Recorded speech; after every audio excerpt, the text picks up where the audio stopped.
Episode 307. Today we're talking about some standouts in yesterday's matchup between Florida and Toronto.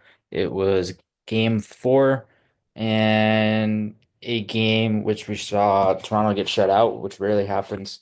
And especially come playoff time, we rarely see them get shut out. But with Florida, they just played a really solidified game. Obviously, Toronto, they have a losing record when they play in Florida too. So that adds to the stress of playing in Florida. And also on top of that, the Panthers just came out steamrolling. I think everybody knew that once, even though Toronto was up 2-0 in the series, that Florida was going to make a pushback.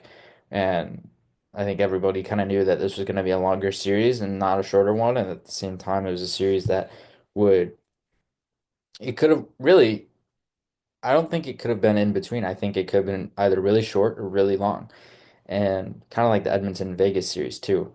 But that was kind of a surprise, and but that's a different discussion.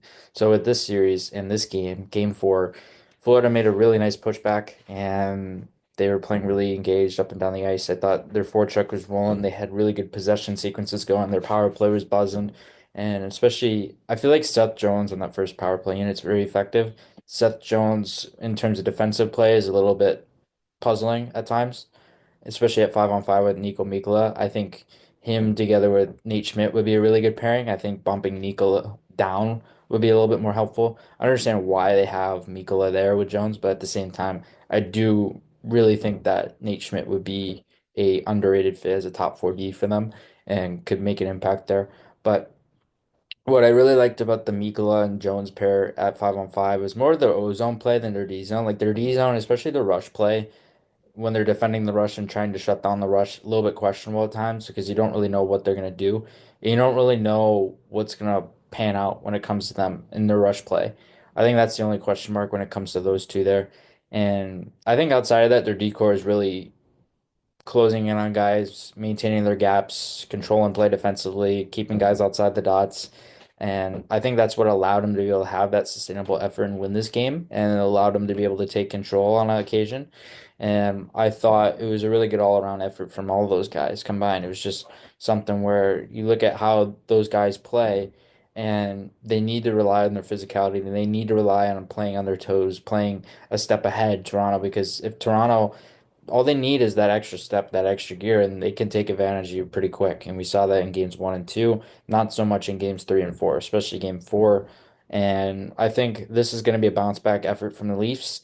I wouldn't be surprised if we see the opposite effect happen in game five. Obviously, they're going back to Toronto now. And but I don't think it's something to worry about. You're still at two in the series. You could have been down in the series. You could have been down 3-1, or it could have been 4-0 by now or something. So they're still tied at 2-2, and the series really could still go either way. I wouldn't be surprised who wins this series. And no matter who it is, I think both teams have played really well. And the Leafs, up until game four, they've played really close games and they played really solidified games. I mean, game four, you could argue was close for the Leafs too, but once they scored that second goal, I believe it was Sam Bennett got the second goal. I was like, they're not coming back from that. It's just they didn't have much going. They didn't have much going offensively, and their stars were just heavily relied upon. They were kind of gassed at the end of the game for the most part, especially with they took a timeout with around I believe it was around 2:30 or 2:45 to go in the game, and then they take that timeout. They don't have a timeout, but that means they're gonna double shift, triple shift the Matthews, Marner, Nylander, all those guys, Tavares, and whichever guy I'm missing off the top of my head. It might have been Morgan Riley, might have not been. I don't remember. Or no, it probably would have been Matthew Nyes, actually. That would make more sense than Morgan Riley. But anyway, I think when you're talking about the Leafs, they're gonna make a pushback in game five. They're at home again, and this is an opportunity for them to still go up in the series. And Florida has a tougher time in Toronto, and it's the same thing with Toronto when they play in Florida. So it goes both ways.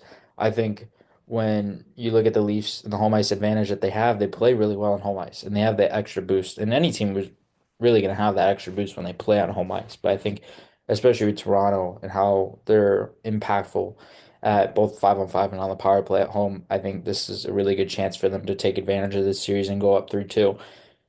I don't really think you can afford to go down 3-2 if you're either of these teams, because I wouldn't be surprised if the series even ends in six either. There's been high scoring games. These games have been close. And like I said, up until game four, that was really the lowest scoring game that we've seen. But other than that, these games have been really high scoring. I think once it goes back to Toronto for the next game, it's going to be even more high scoring. So it's going to be interesting to see what happens. I'm really curious to see what happens. I think Toronto still has the edge right now, but it's really close. I mean, it's almost an even split in terms of who you can predict to win the series. And I think it's the closest series of them all right now. I think if you look at some of the other series, they're not relatively as close compared to this one. This is one where it literally and legitimately could go either way, and I would not be surprised who wins. Whomever that may be, and whoever gets on the score sheet, I would not be surprised. I do think Toronto is going to make a really, really strong push in game five, and I think they're going to play like they need to, like they're about to get defeated. I think they have to play that way. And they, it's something where they can't afford to go down 3-2 against the defending champs. You can't afford to go down 3-2, especially going back to Florida. So they have to take advantage of this one. They have to be able to win this game if you're Toronto. And obviously, if you're Florida, you want to win going back to Florida too. But it's going to be interesting to see how this game five plays out as well.